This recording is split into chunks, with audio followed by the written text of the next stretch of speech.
เคนะครับสวัสดีท่านผู้ชมทุกท่านนะครับตอนนี้ก็อยู่ผมมังกี้ไทม์ครับกับเกม Need for Speed Pro Street นั่นเองนะครับวันนี้ผมจะมาทำรถ silvia s15 คันโปรดนะครับให้เป็นรถฮานนั่นเองนะครับโอเคเรามาเริ่มกันเลยดีกว่าเริ่มจากล้อนี่ไม่ต้องเปลี่ยนหรอกว่าเปลี่ยนสีโอเคมาเรามาเริ่มกันเลยนะครับ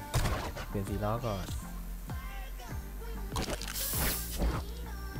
ลืม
ได้สักที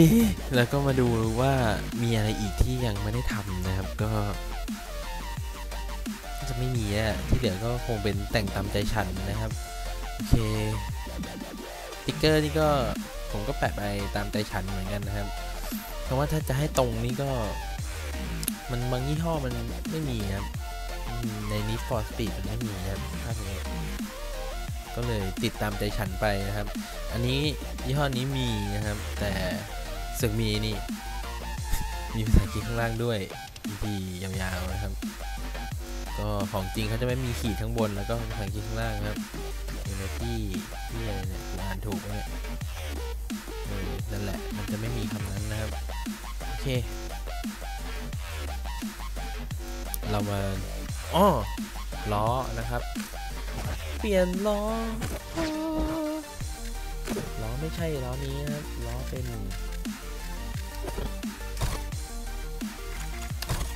สี่เองครับ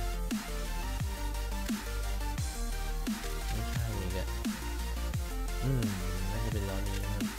ใกล้เคียงที่สุดแล้ว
เรียบร้อย